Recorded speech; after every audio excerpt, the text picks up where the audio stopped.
This week on The Peas, Kylo Ren and the Amazing Spider-Man go back to Japan to help people find Jesus. I'm quitting the show. I quit the show right now in the cold open of the show. I'm out of here. Goodbye. Oh, man.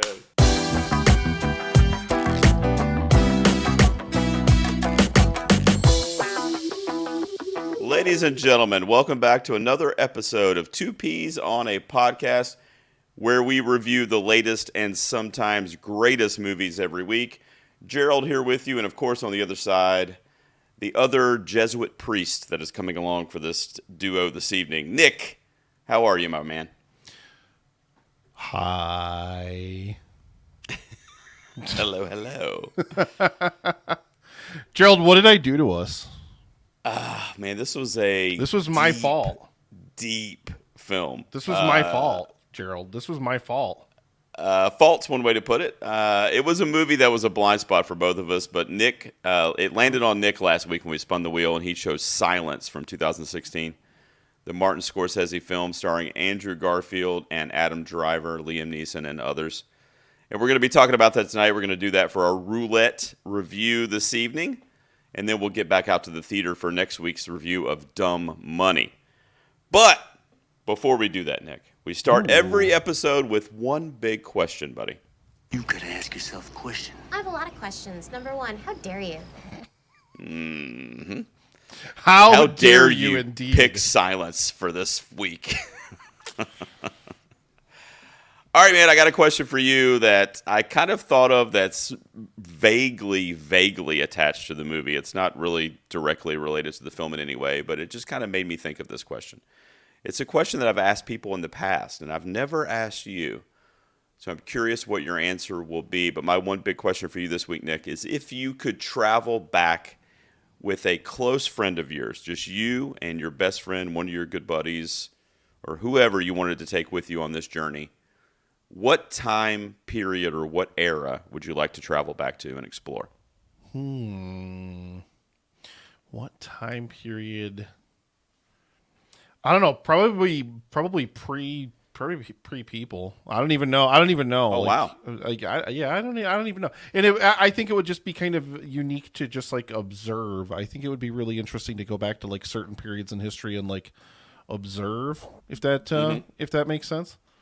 Yeah, sure. So, I don't know. Like zero, or what are you talking about? I'm just trying to think. Like think about like how many different things like have happened in like the history of the world. Yeah. That we have never witnessed and could never witness. We can only ever theorize about like those things. Like if the caveat is like I can do it like no matter what, like or whatever, and just like kind of be there to like witness like different things, like it'd be super cool to go see like a dinosaur or something. It'd be super cool to see like like the formation of life in different eras and different evolutions and things like that. Then I'd probably get eaten by like a giant fish with crocodile arm teeth or something. I don't even know. I'd for sure die wherever I go. I'm for sure dead. Like I'm not escaping there. So whoever's coming with me, welcome to your death sentence. Well, Gerald, I'm bringing you. Yeah, it sounds like I'm going with you. Well, for this question, my answers really never change. It's always the 1960s, kind of that era in America specifically, where everything was kind of changing with the civil rights movement and just the world changed. And then you had a lot of stuff in pop culture that I would have just given anything to see in person, with like the Beatles and Elvis and different like movies that I love that came out in the 60s, like the Hitchcock era. And I don't know. I just have always, when I was a history buff, and I still am, but when I was a history buff in high school and college and stuff, I was always like just fascinated with like a lot of stuff that happened like post World War II up until like Vietnam, and the 1960s was just like a hotbed of so much important historical things in this country. So I don't know if I could just go back and just witness different pieces of the 60s. I'm into it, man. I'd be down with it. So that'd be my answer. Okay. You be real. You want to go back to the 60s, and then you just want to like wink at people when they talk about like anything that's like still pop culturally relevant, and you'd be like, "Oh man, that's gonna be like the biggest thing ever." You just want to argue with people, and they'd be like, "No, man, this is like a flash in the pan," and you'll be like, "No, man, no." Trust me, this is a big song on Spotify 50 years from now. I know. Yeah, that's what you'd be doing. You'd be like, "Oh man, I listen to this all the time on iTunes," and they'd be like, "What?" That'd be you. iTunes. That'd for You brought sure out be iTunes. you. Wow, I didn't expect an iTunes drop tonight. I like that. All right. What's your one big question for me, man? Well, mine's a little bit simpler than that. So Andrew Garfield, I was reading after I watched this movie, I was reading that Andrew Garfield abstained for a period of time to prepare for his role as a Jesuit priest in this movie. Yeah. Is there a film role that you would take where you would undertake that abstention? Like what would it have to be in order to get you to commit to an abstention? Well, it could be a documentary about my life. Fucking, it's just art imitating life, life imitating art. Yeah, I would do it, man. I mean, Garfield is a dedicated actor. I mean, we know that. I mean, we know his roles. It's true. I mean, we talked about last week how he just gives his all every role he's in, regardless of the script or whatever. So I gotta say yes, because I mean, I'm not an actor, but if I was and I was dedicated to the craft like somebody like Garfield, sure, man, I don't need it. I'm good. I'll just look at my Sears lingerie catalog from the 80s and make things happen. I'll be fine.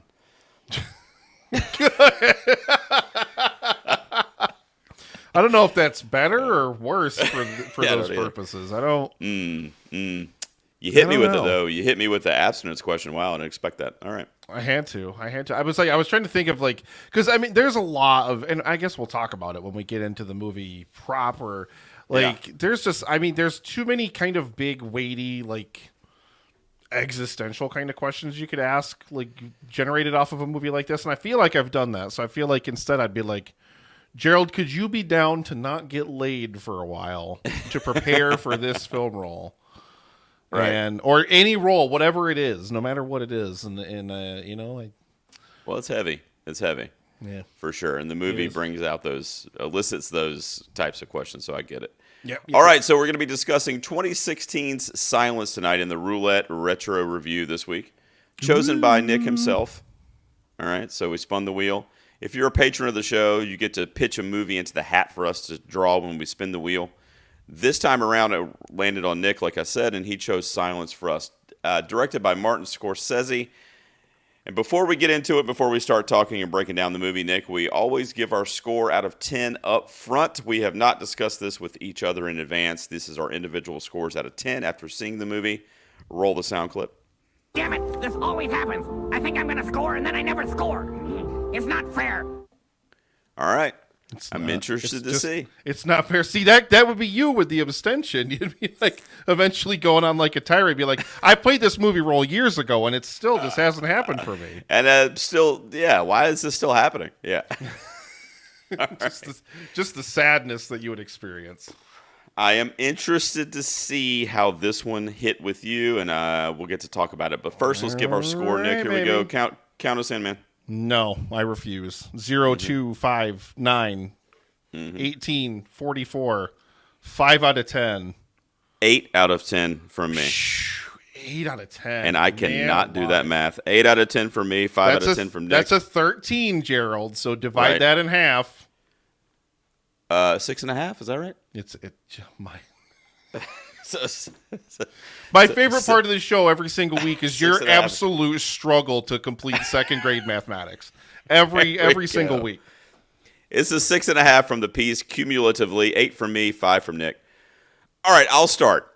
So Martin Scorsese, one of the greatest filmmakers of all time, definitely one of the greatest living filmmakers, has a resume to weep at when you look at it, just some all-time classics. This movie, for some reason, was a blind spot for me, and I look back at his filmography, and this is the only one that I had never seen at one point or another. So I have now seen his whole filmography, I'm happy to say. Okay. So I appreciate you recommending it for that reason. I love this movie for a lot of different reasons, which we'll get into with the spoilery talk most likely, but just generally speaking up front, I like how it was extremely different from anything in Scorsese's catalog. It felt very personal and intimate from a filmmaking perspective. Like, I felt like this was a story that he must have really connected to. I had read that he bought the rights to it like in 1996 or something like that, and It was he in made the it. 80s. Oh, it was in the 80s. It was in the even. 80s, I think. Yeah. Yeah, This one's been gestating for a long time. So something that was obviously really important to him, but I just love how different it was, and it was very subdued and poignant. There were a couple of scenes that were kind of violent, if you will, that kind of spoke to a little bit more of Scorsese's kind of repertoire. Yep. But for the most part, no pun intended, this is a pretty silent movie. Like, it's pretty quiet, it's pretty subdued, and it elicits you have to connect to really Garfield's character for the most part. I mean, if you're not connected to him, Rodriguez, then it's going to be tough to kind of get through this journey. But I freaking loved his performance. I remember watching this on several different occasions thinking, I can't believe he didn't get nominated for this. It came on the heels of Hacksaw Ridge, which he also got nominated for. But I was just surprised. It was such a good performance. It only got one Oscar nomination for Best Cinematography, which, I mean, obviously it was a beautifully shot film. So I love him. I love Driver. I thought Liam Neeson was great in this. But Garfield is really what carried this for me, and that kind of different eye from Scorsese that I had never seen before. Just kind of a different vision. It was almost like he didn't even direct it. It was so different from a lot of the other stuff that he's done or that I'm used to. And I really like when directors do that. I really like when you watch a movie, and if nobody told you, you wouldn't know. You know what I mean? Like imagine if Tarantino did a movie like you would have never known that this was a Tarantino film watching it without knowing that ahead of time. And I feel the same way about Scorsese in this respect. We got Killers of the Flower Moon coming out.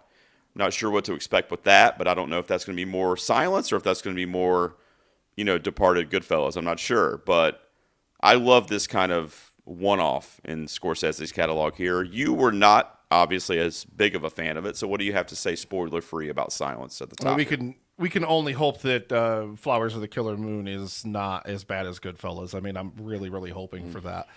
This isn't that bad either. This is probably I will say that this is probably the best made bad movie I may ever review on this show.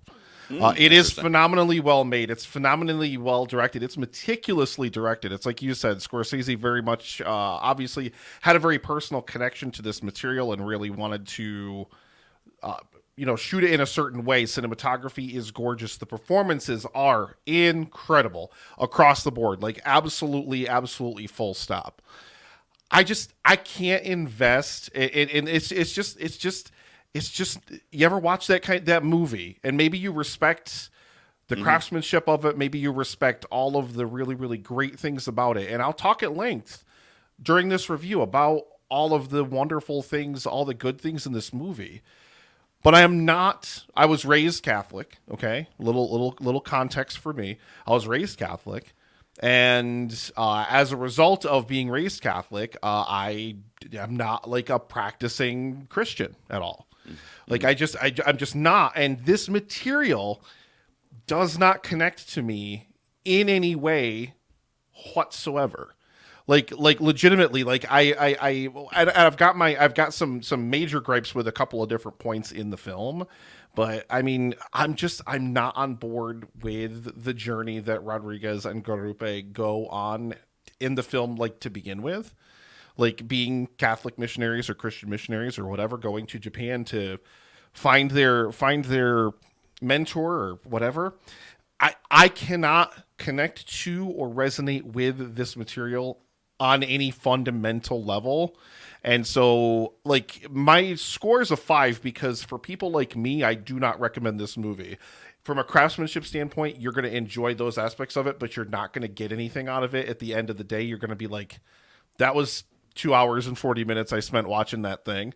But if you're somebody who can connect to some kind of material like this, and if, maybe this movie will connect into your own faith and, kind of take you on that journey with it or whatever, I feel like maybe you'd get a lot more out of it than somebody like me.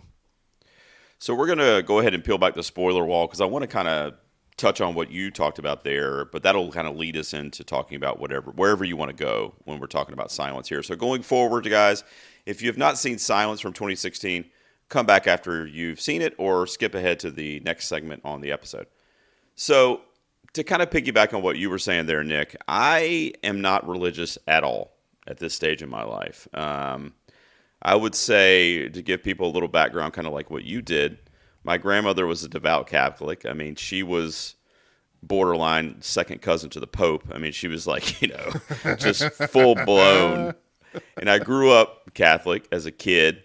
But when I got into college, and particularly like the last, 15 years or so, I've just kind of, quote unquote, lost my way in terms of religion. And I'm not necessarily an atheist.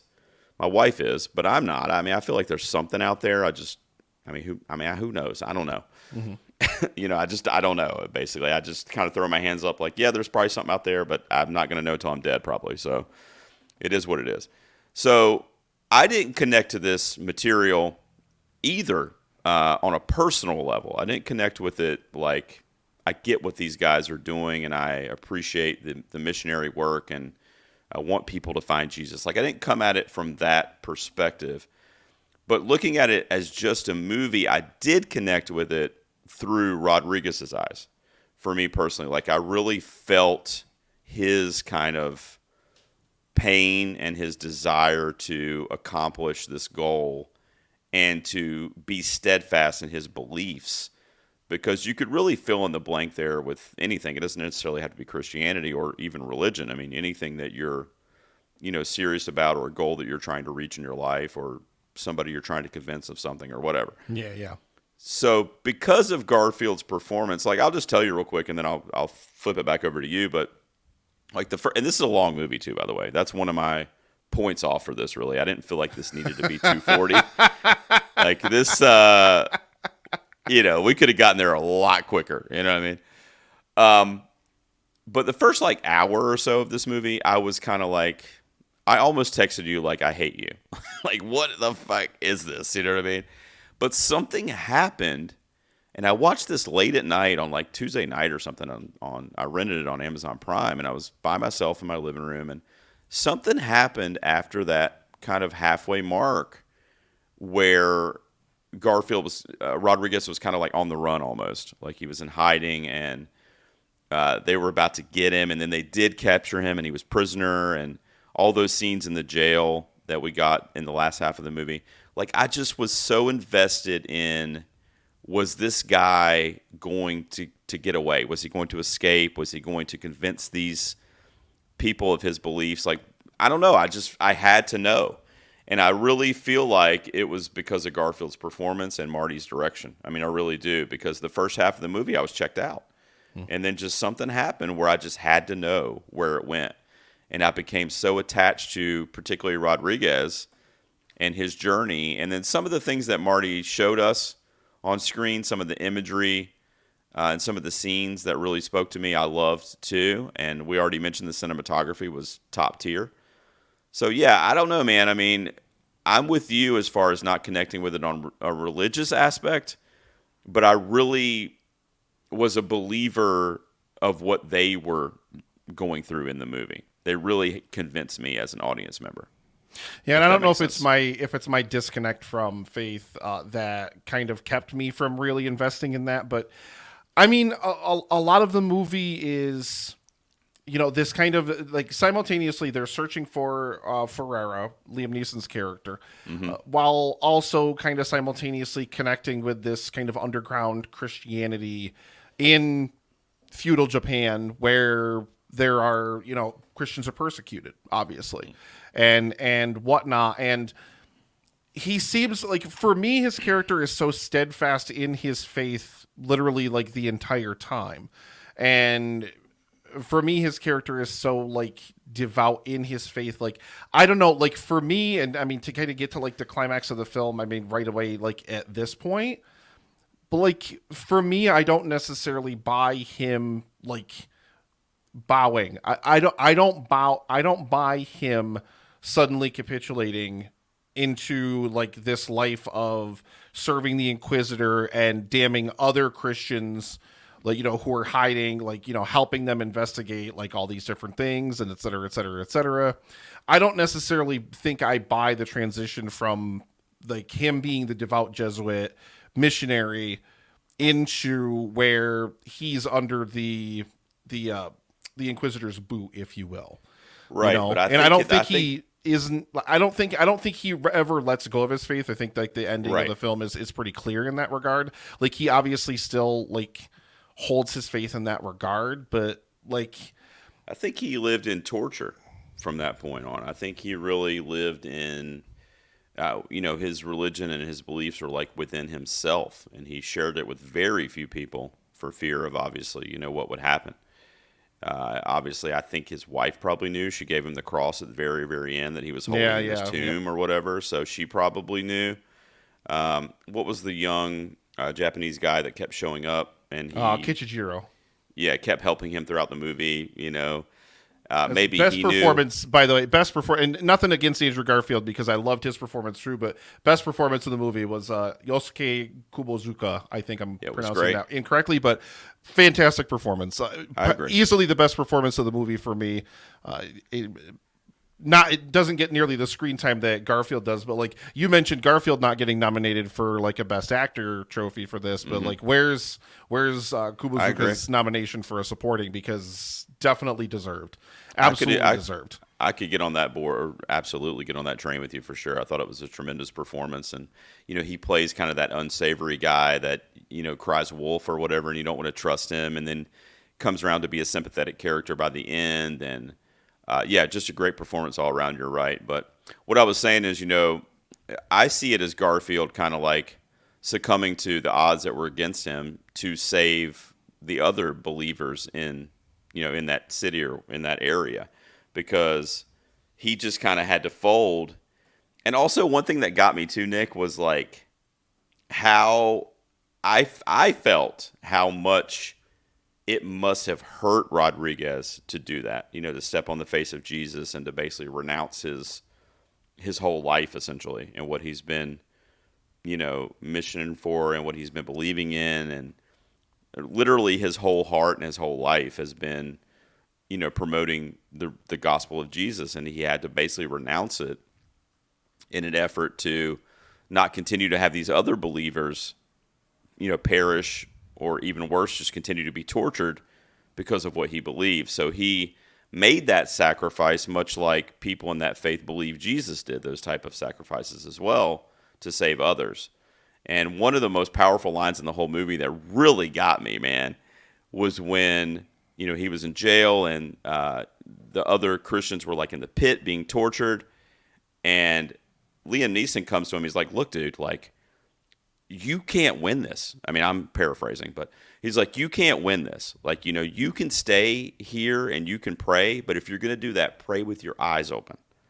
And that was one of the lines that really fucking got me, because it cuts to him praying with his eyes open and seeing all these people that were following him being tortured because he won't step on the face of Jesus, and renounce it. So the next morning he ends up doing that. And I don't know, man. I just really, like I said, I feel like if you're invested in Rodriguez's story and you kind of believe that he believes, then this will go a lot better for you in terms of your pleasure of it. And it's a heavy film, it's a deep film. It's probably Scorsese's most personal film. It's way too long. It's easily a half hour too long.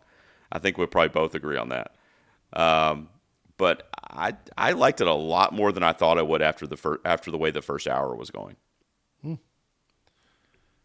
I mean, yes.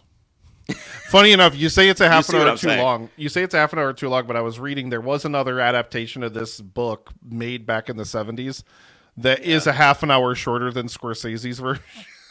Oh wow, that's what I read anyway, because I just did some some trivia reading about the movie and stuff like that after I watched it. Yeah, I remember reading adaptation. that. So I just thought it was really funny that you specifically mentioned like this needs to be 30 minutes shorter. I'm like, well, gee, have I got the movie for you, bud? Wow. Yeah, like I'm and you know what, I see your perspective there, and maybe the film just doesn't do enough for me to really get him there, and maybe it was because like it just didn't really. I don't know, like maybe I wanted to see him go through more of a journey before he really got to that point where he bends the knee. Like, yes, he's doing it to end the suffering of the other people, but I don't know. I felt like the character was still a little bit too, like, maybe I don't know. Is this like a weirdly evil of me to be like, maybe the character hadn't suffered enough, like hadn't gone on enough of a journey for me to get to that conclusion at that point? Like, I don't necessarily.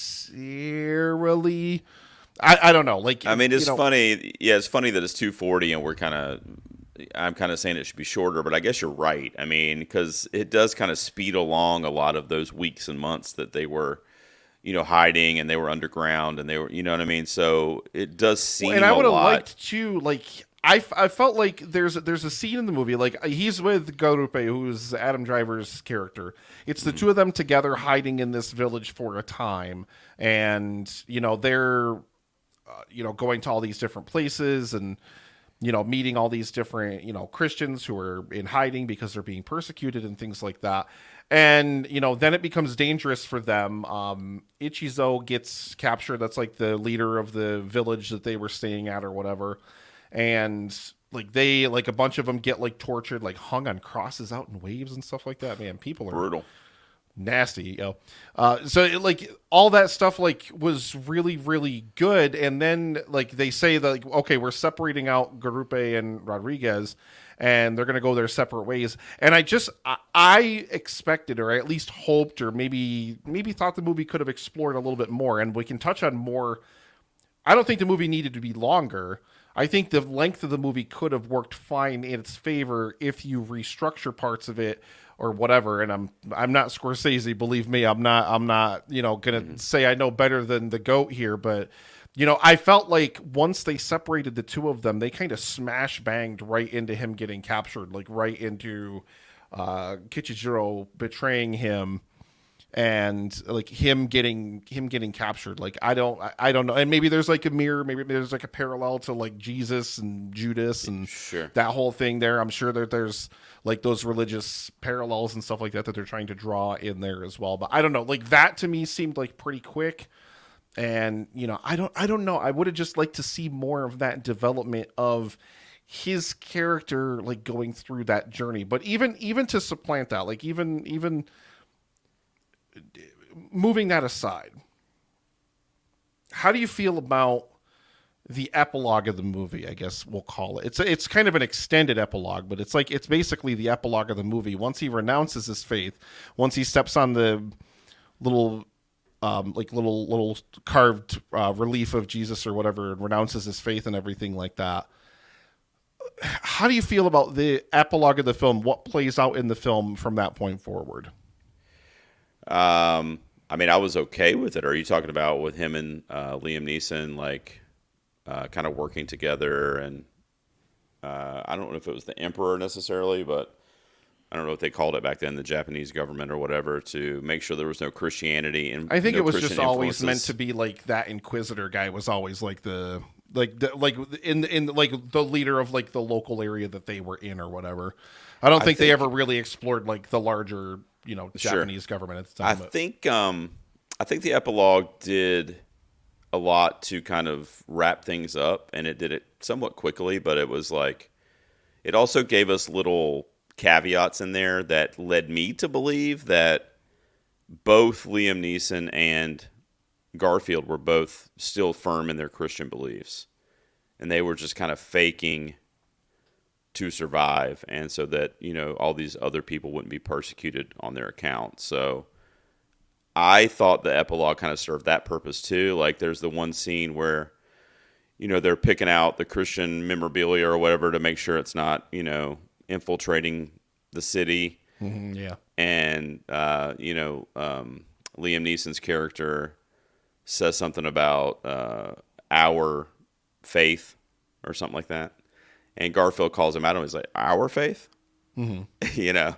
So I thought that was interesting. And then the way I already mentioned the pray with your eyes open bit the speech that he gives Garfield. Like, I just got different kind of clues that were given to me that I was like, okay, these guys still believe. Like, all these months or years or whatever later, they still believe, and they're still, like in other words, if you were religious, if you were Christian, and if you were strong in those beliefs yourself, then you would connect and go, okay, Jesus knows that they believe, like Jesus is going to have a place for them. Like they're not going to be held accountable for basically sacrificing for the greater good, which is essentially what happened here, in my opinion. So the epilogue, to answer your question, was a little brisk, especially considering the pace of the rest of the movie. But I was okay with it because it was kind of a nice bow being wrapped on top.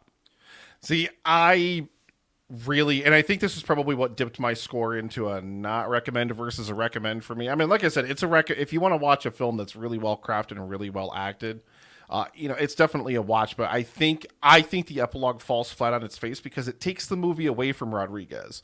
It's Rodriguez's journey. It's Rodriguez's story the whole time, and then it introduces this like Dutch missionary or like something like that, like way late in the proceedings, who basically just kind of gives it like as like this outsider's account of it instead. I would have liked to see like, and I see exactly what you're saying, like there's those little nuggets of different things, but like I would have liked to see if you want me to go along on that journey, that he is still devout, and if Ferrara is still devout and like they're still holding on to like little bits of their faith, why take the movie narratively out of Rodriguez's point of view and just kind of put it like, now instead of following along with his journey, now instead of walking along in, taking the steps with him, now we're just kind of like way over here, just viewing it from afar and like just doing it through this like third party's recounting of the rest of what happens in the movie.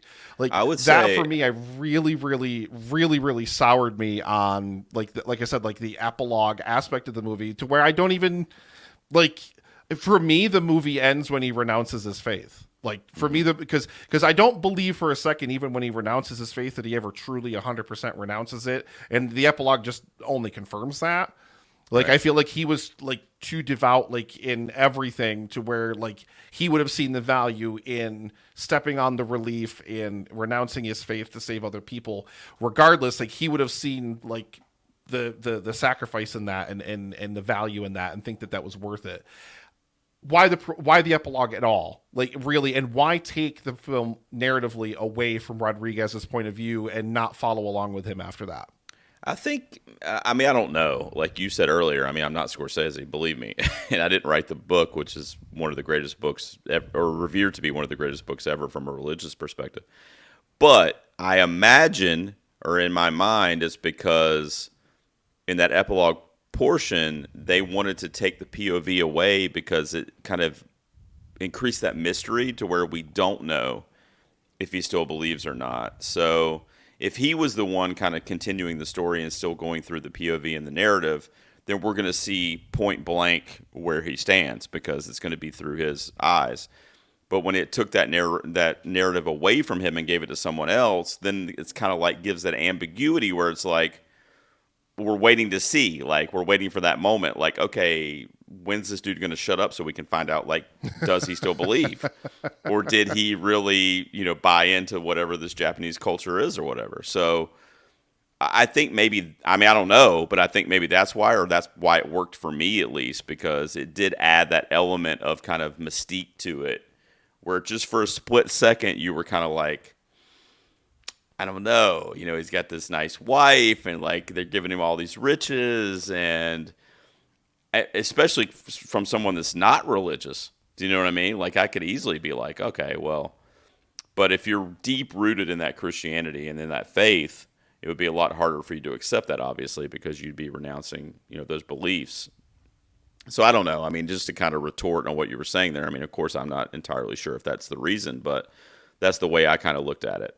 What about some of the Scorsese-esque scenes in this movie? I want to know what you thought about it. You mentioned them on the cross in the ocean, which was really brutal. That was essentially like a old school waterboarding torture technique that you're just watching. Because it was like real time, bro. It was like, and that's it. Like the film, that scene went on forever. that's an effective filmmaker really using the visual space to convey emotion and to convey to convey the suffering and the persecution of Christians in that period in Japan. I mean, really, I mean, that is like masterfully done. I mean, that's just a master. That's literally the master at work. There's no other way to describe that. And then my favorite scene comes late in the movie when the dude gets his head cut off with the Japanese sword. I mean, that was some Scorsese shit right there. The horror guy, ladies and gentlemen, the horror guy. Yeah. All of a sudden, he saw some like, blood spray out. He was like, "Woo!" I was like, "Holy shit, Marty! This is not the silence I've been watching." Marty can turn it on when he wants to. He can ratchet up the evil or the violence, the violence, the action whenever he really wants to. And I like that this film doesn't need to revel in it. I think that's to its benefit. It doesn't need to constantly show you it's not like a Passion of the Christ kind of thing where it needs to lay it on, ladle it on thick layers of sauce over the top, one right after the other, so you really get the point of how bad they're suffering and how persecuted they are. I think a few really good, effective scenes of it work better in this case. I think those scenes are great. Like I said, it's weird for me to talk negatively about this movie because I loved so many different technical aspects about it. I honest to God, I took nothing away from it. Yeah, you just didn't connect to it. I get that. I just didn't connect to it, and that's always the worst thing about. I would rather have a visceral reaction to it where I hated it, like I'm gonna with Dumb Money next week.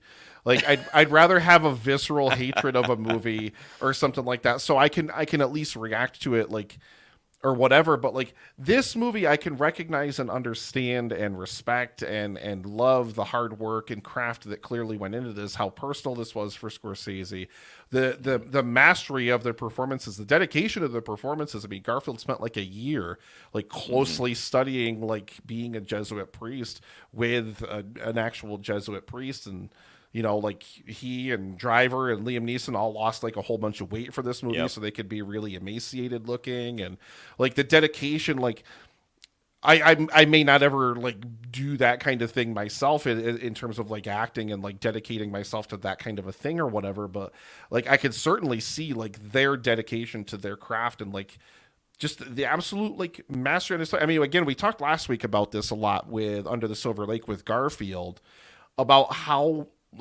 great Garfield just is and how great he is to watch in literally everything. And that's the same is true here.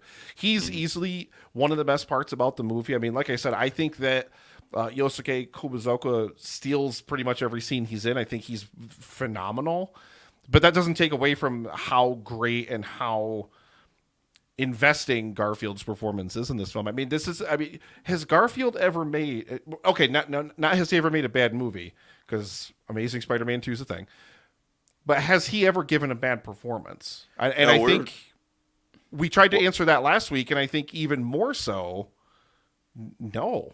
No. I mean, this is probably top 3 of his for me in Silence. This is high, yeah. This is really high. Tell you. I mean, Social Network, Hacksaw Ridge, probably this. I mean, honestly, the guy, it was, like you said, the dedication leading up to it, the preparation for it, how important it probably was for him to pull this off, and he did, in my opinion. I think it's a crime that he, at a minimum, get nominated for this role. Yeah. I mean, man, without that dedication and without that passionate connection to the character that he obviously had to pull this off, to pull the material off, and same thing can be said for Scorsese behind the camera. But without those two pieces and those two people, literally those two individuals specifically, helming this project, I would not have liked this movie. I don't think anybody else could have directed this to this level, and I don't think anybody else could have acted that role to that level, in my opinion. I mean, it's one of those things where you see an actor portray a character and you go, okay, he's that character. And I felt that way with Rodriguez from Garfield in Silence. I really did. It's the reason why I love this movie as much as I did is, aside from the direction and the cinematography, is Garfield. I mean, that's really it. and I was along the ride with him, just like these followers that he had in Japan. I was one of those guys, just kind of waiting to see, how he was going to get through with his message, and I was really bought into it. So I think it's probably top 3 performances of his career, in my opinion. This movie. Yeah, I mean, like I said, it's definitely high for me. It's definitely high for me, but I wish I'd connected to it more. But like I said, I didn't hate it, and there's a lot to love and respect about the craft and the craftsmanship of this film. And I think that you'll get a lot out of it. Even going from my rating, I think you'll get a lot out of it. So we're going to wrap up, but before we do, I'm just curious, Nick, how did you feel about movies like Last Temptation of Christ, Passion of the Christ? Like, did you like any of those? Like the old, like Ten Commandments, any of those old religious kind of dramas, or did none of them hit with you? I really tend to steer clear of pretty much any of that kind of thing. I mean, now every Easter, Rebecca makes me watch Jesus Christ Superstar, which is an unmitigated masterpiece. There you go. Just because, if for no other reason than the guy that's like, I forget what the character's name even is, but his voice is like, it's really, I can't even mimic the voice. It's like really deep, and like every time you hear his voice, it's like, how's that even a voice that comes out of your body? It's so good. All right, well, that was our discussion of Silence from 2016, Martin Scorsese and Andrew Garfield tour de force performance there. Nick, thank you for picking it on the roulette wheel. Honestly, I'm not joking. Like, now my Martin Scorsese bingo card is complete, and my Garfield filmography is complete. I don't know. I just feel why this movie was super overlooked too. Like, I don't remember really any chatter about this movie when it came out. It's really niche, yo. Like, this is like a super niche kind of movie that it's only been like 5 years. Not, but yeah. This bombed too at the box office. I was reading. Like, this movie does not have broad appeal. Number one, it's basically a religious drama, but not only like is it a religious drama, but it's also just. It's not super accessible, at least, and that's just from an outside looking in perspective. Like, that's not even like, there's a lot of good to take away from this movie. I saw like a lot of critics named this to like their best of the year lists when it came out. Like, and I can definitely see that. I can definitely see where, your love and appreciation for the craft, and even maybe your love of the journey of faith and questioning his faith that Rodriguez goes on during this movie. How you could really come away like really high on this movie. But looking at it from like the outside in, this is as niche gets, yo. Like, this is like tucked away in a small little pocket somewhere. That's true. All right, well, we wrap up every episode, Nick. We head over to Facebook and check the fan page. Guys, you can join up over there as a private group, but there's a link below if you want to join up and give us suggestions every week and ask us some questions. Me and Nick dive into the comment section every week, and we draw out a question to answer that the fans have submitted. Nick, I shot him over to you there, man. You want to go first, or do you want me to pick one out here? So, I'm cheating this week, baby. I'm cheating this week. So, because Lindsay Dunn asked so many like really good questions that I really didn't want to not look at them, or at least one of those questions. But I'm stealing a second one. I'm stealing a second one from Destruction in Human Form himself. Jared Taylor asks, "What is the best Scorsese film?" I'm putting you on the spot right now. Knee jerk response. No time to think about it. I want to know. What's it for you, baby? What's the number one? Me? Dude, it's Goodfellas. Goodfellas is my like number 3 film of all time, bro. God in heaven. Yeah, no, easy Goodfellas. Easy. Trying to unequivocally one of the worst movies I've ever seen. No, it's one of the best. It's my number 3 of all time. One of the worst movies I've ever seen. That's one. Put that on a roulette wheel if you want to hear me have a visceral reaction to a movie. I think The Departed would probably be my number 2. But yeah, Goodfellas for me. What about you? I'm going to say, because I have a more personal connection to it and probably more emotional resonance to it, I'm also going to say The Departed would be my number 2, but Shutter Island, weirdly enough. Yeah, that's a good one. Love Shutter Island. Absolutely adore that movie. And every time I watch it, I think I fall in love with it just a little bit more. I don't care if you saw it coming, Paul. It doesn't matter if you saw the twist coming. Like, knowing the twist is coming makes the film like this beautiful tragedy.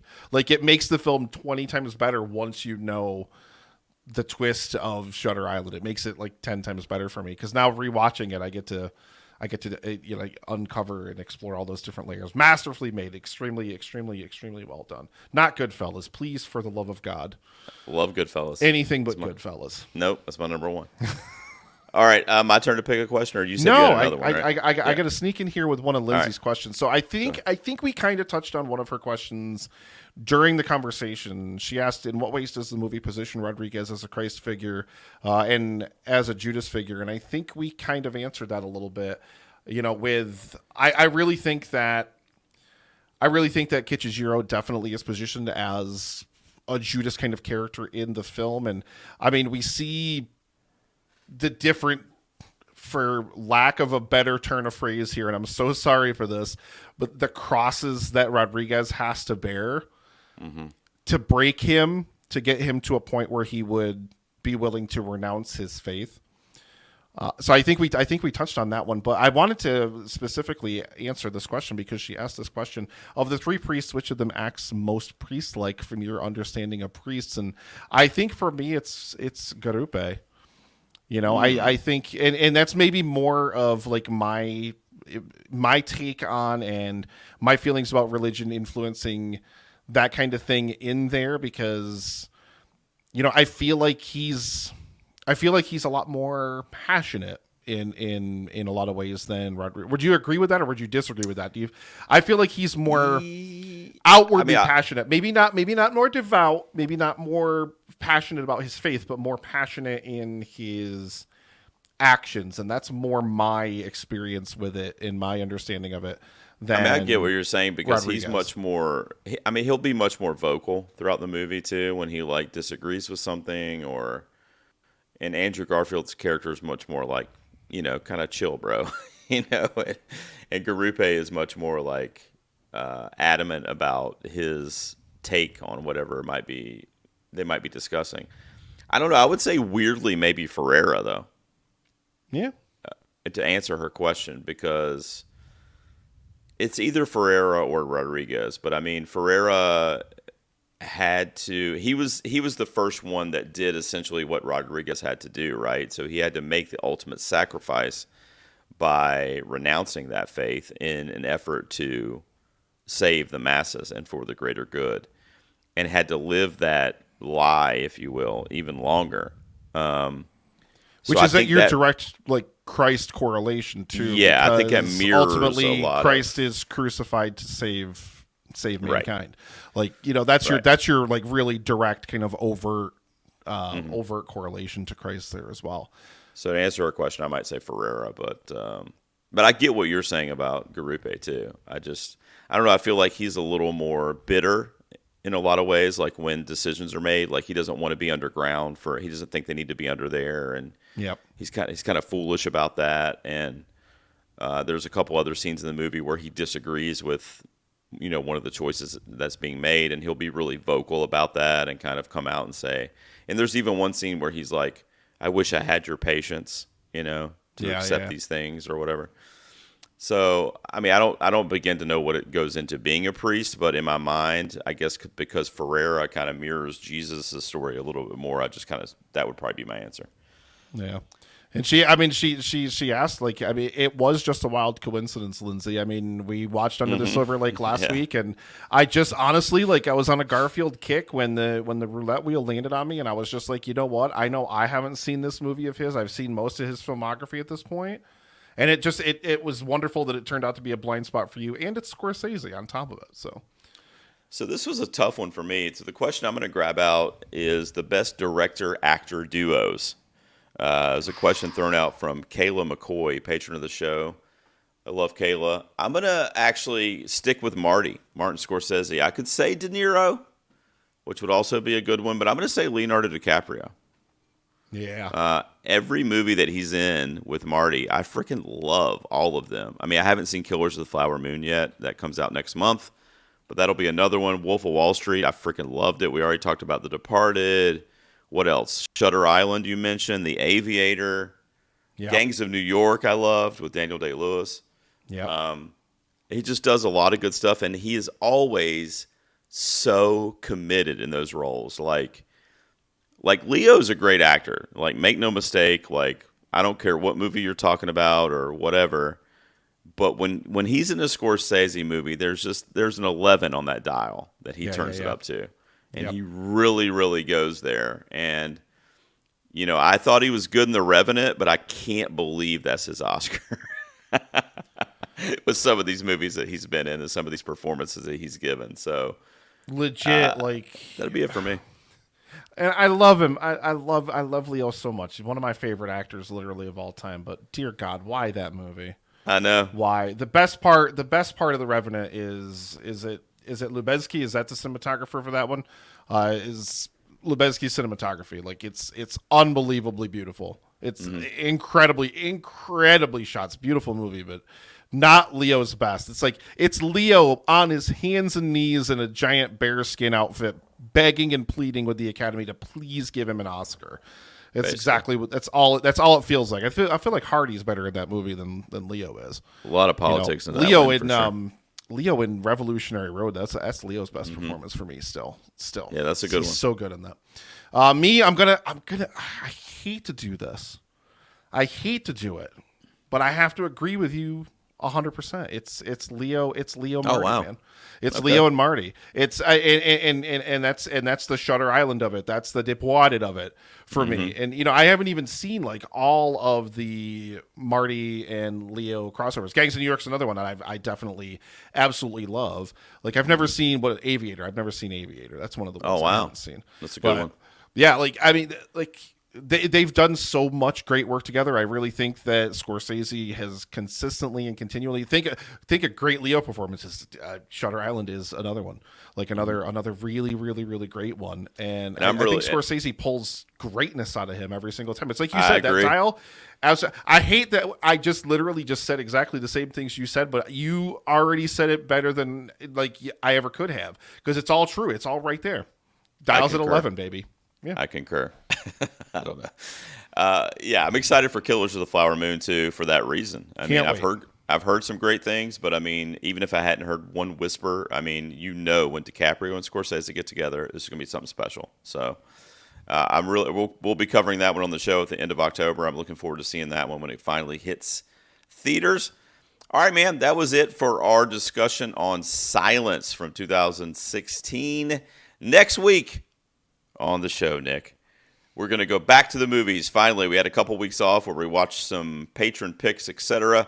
But we're going to check out Craig Gillespie's Dumb Money, starring Paul Dano, the recent biopic that is about the GameStop stock fiasco from 2021. Literally like yesterday. It's still like happening. Literally yesterday. I emphasize, please, if you will, the word dumb in that title, because I can't wait to hate every minute of this movie. Nick has assured me he's going to watch this with an open 2 out of mind. 10. I already saw it. 2 out of 10. 2 out of 10. I already saw it, and I will hold my thoughts until next week. But your rating's lower than a 2, isn't it? You're going to give it a 1, aren't you? He's going to give it a 1. He's going to give it a 1. Was it better than The Room? That's a question that we can think about. Impossible. So, next week. Not even remotely possible.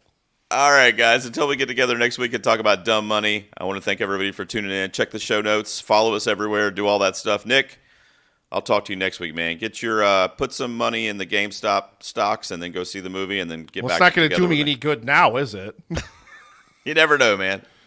Oh my goodness! I can't wait. I'm really, really excited. If nothing else, I think it'll make a great discussion. I was worried. Yeah. I was worried about this one. And don't you always hate as a movie reviewer, or somebody who discusses and talks about movies? It always scares the bejesus out of me. Pun not intended, I guess. Wow. Jesus movie. But like it always really just like I always feel like I'm not smart enough to talk about smart movies intelligently. I always feel like I'm too dumb and like.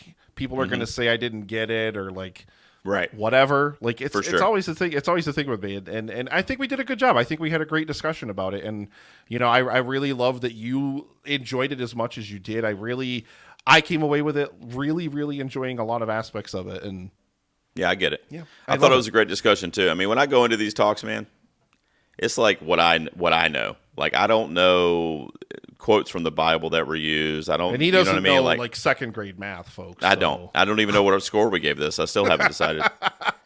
Get away from my phone to boot up so I can do the calculator. Oh my goodness. All right, man. I'll talk to you next week. We'll do dumb money. I'll see you then. I'll see you, baby.